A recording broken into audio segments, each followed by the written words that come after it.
था उसका कि प्राण चली जाए कि वतन को बीच भंवर छोड़कर नहीं जाएंगे। खून की उल्टियाँ की, दर्द और पीड़ा से परेशान रहा, आंखों के सामने अंधेरा छाया, लेकिन वो फिर भी देश के लिए खेलता रहा और तब तक खेलता रहा जब तक उसने अपने देश को विश्व विजेता नहीं बना दिया।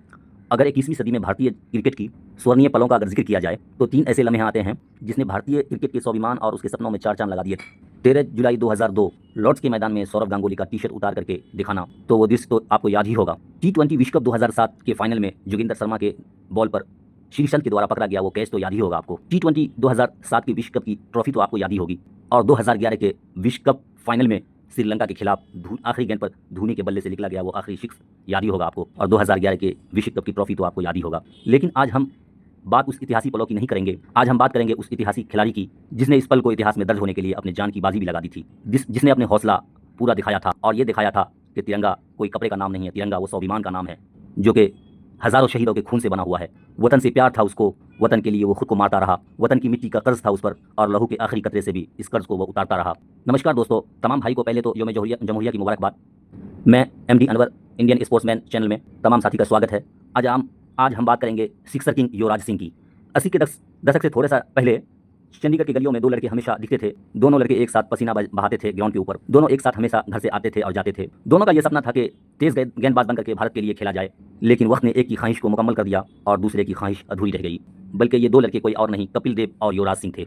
जहाँ तक कि कपिल देव का सवाल है, उनका करियर बहुत शानदार रहा और वो भारतीय क्रिकेट में कप्तान भी बने थे और उन्होंने 1983 का विश्व कप भी भारत को जितवाया था और क्रिकेट इतिहास में कपिल देव हमेशा हमेशा के लिए अमर हो गए। वहीं युवराज सिंह के पिता, उनका करियर एक टेस्ट मैच और 6 ODI खेल करके समाप्त हो गई।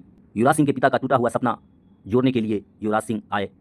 युवराज सिंह के पिता अभी क्रिकेट बनना चाहते थे और वो देश के लिए बहुत सारे मैच खेलना चाहते थे, लेकिन उनका सपना पूरा नहीं हो पाया। युवराज सिंह के पिता जब क्रिकेटर नहीं बन पाए तो कभी कभी तन्हाई में अकेले सोचते थे तो उनकी आंखों में आंसू आ जाता था और उनका दिल फट जाता था कि मैं देश के लिए ज़्यादा नहीं खेल पाया। फिर एक दिन 12 दिसंबर 1981 को चंडीगढ़ में एक बच्चे का जन्म होता है जिसे पूरी दुनिया भविष्य में युवराज सिंह के नाम से जानते हैं।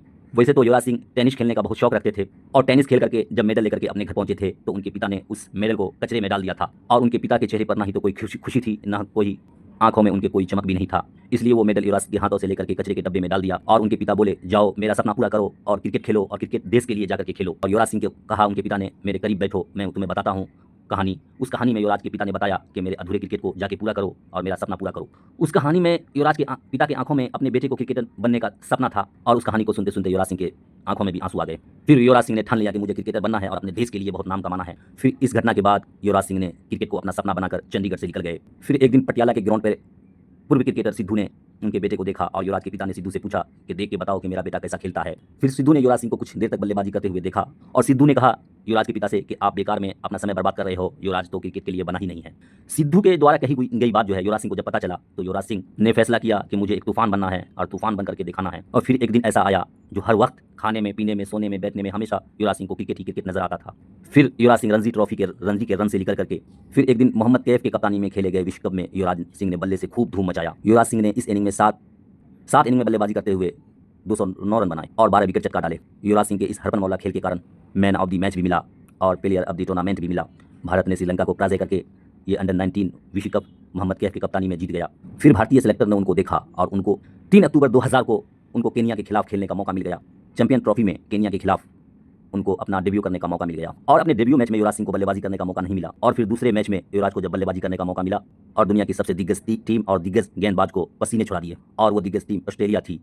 उसमें ब्रेटली जैसे रफ्तार के सौदागर जैसे गेंदबाज को धूल चटा दिया। ग्रेन मैग्रा, जेसन गिलेस्पी जैसे गेंदबाज को भी बहुत मारा। उस मैच में 80 गेंद में 84 रन बना डाले और उस मैच में टीम इंडिया के काफ़ी अच्छे बैट्समैन सब आउट हो गए थे। उस मैच में 100 रन बनाने में इंडिया के 4 विकेट गिर गए थे और वो युवराज सिंह का सिर्फ दूसरा ही मैच था। कंगारुओं को ठोककर सारे बॉलर के दिल में दहशत पैदा कर दी थी और दूसरे ही मैच में युवराज सिंह को मैन ऑफ द मैच का अवार्ड मिल गया था। और युवराज सिंह के इस बल्लेबाजी की वजह से कंगारुओं को चैंपियन ट्रॉफी के बाहर का रास्ता दिखा दिया गया था। जिस दौर में कंगारुओं के आक्रमण से पूरी दुनिया सहमी हुई थी, उसी दौर में मात्र 19 साल के युवा युवराज सिंह ने कंगारुओं पर प्रहार किया था। उसके बाद भारतीय क्रिकेट फैंस भी आश्वस्त हो गए थे कि एक आक्रमण करने वाला भारतीय क्रिकेट में आ गया है, इसलिए युवराज सिंह का नाम सुनहरे अक्षरों में लिखा जाता है। और फिर उसके बाद 13 जुलाई 2002 को एक ऐसी घटना घटी कि इंग्लैंड के खिलाफ भारतीय क्रिकेट के टीम के कई खिलाड़ी जल्दी आउट हो गए थे। सचिन सहवाग, राहुल द्रविड़, VVS लक्ष्मण जैसे खिलाड़ी जल्दी आउट हो गए थे उस मैच में, जबकि भारत को 156 गेंद में 180 रन बनाना बाकी थे और उस मैच में लगभग उस पोजीशन में भारत हार के दहलीज पे लगभग खड़ा हुआ था, क्योंकि उस दौर में 156 गेंद में 180 रन बना पाना बहुत मुश्किल का काम हुआ करता था। भारत के टॉप ऑर्डर के 5 बल्लेबाज को पवेलियन जाने के बाद और भारतीय फैंस की उम्मीद बिल्कुल खत्म हो चुकी थी और करोड़ों भारतीय फैन इंतजार कर रहे थे आने वाले बल्लेबाज युवराज सिंह का।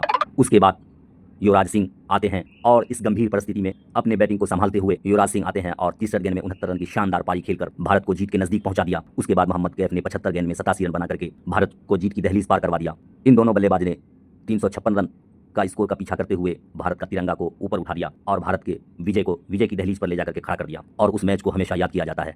जैसे ही भारत ने उस जीत को हासिल की, उसी तरीके से लॉर्ड्स के मैदान पे भारतीय कप्तान सौरव गांगुली ने अपना टी शर्ट उतार करके पूरा घुमाया था, क्योंकि इंग्लैंड ने वानखेड़े में एंड्रू फ्लिंटॉफ ने वो बदतमीजी को किया था। वानखेड़े के अंदर एंड्रू फ्लिंटॉफ ने अपना टी शर्ट उतार करके भारत का मजाक उड़ाया था। उसका बदला लेने के लिए दादा ने लॉर्ड्स के मैदान पे ऐसा कारनामा कर दिया और भारत के लिए ये गौरव का पल जो है युवराज और मोहम्मद कैफ की बल्लेबाजी की वजह से हो पाया। यही वो घटना थी जिसकी वजह से भारतीय टीम की रीढ़ माने जाते थे युवराज सिंह, और टीम इंडिया का संकट में काम आने वाला खिलाड़ी कहने लग गया था। भारत का ये खिलाड़ी इस मुकाम पर पहुंच गया था कि सचिन और सौरभ और वीरेंद्र सहवाग जैसे खिलाड़ी अगर आउट भी हो जाए तो भारत के करोड़ों फैंस को ये भरोसा लगता था कि अभी युवराज सिंह बाकी है। और हमेशा संकट के समय में युवराज सिंह अच्छी बल्लेबाजी करते थे। जब टीम प्रेशर में होते थे तो अक्सर वो अच्छी बल्लेबाजी करते थे। और साल 2007 का विश्व कप में स्टुअर्ट ब्रॉड की गेंद पे 6 बॉल में 6 छक्का लगाने के बाद युवराज सिंह का तो और ही ज़्यादा नाम होना शुरू हो गया। जबकि युवराज सिंह ने विश्व कप 2011 के भी मैच में मैन ऑफ द टूर्नामेंट बने थे। जबकि युवराज सिंह कैंसर जैसे बीमारी से भी लड़े थे, और मैं सल्यूट करता हूँ ऐसे खिलाड़ियों का जिसने कैंसर जैसे बीमारी से भी लड़ करके देश के लिए क्रिकेट खेला और देश के लिए जान तक देने के लिए हमेशा तैयार रहता था। सल्यूट करता हूँ युवराज सिंह को। शुक्रिया। जय हिंद, जय भारत।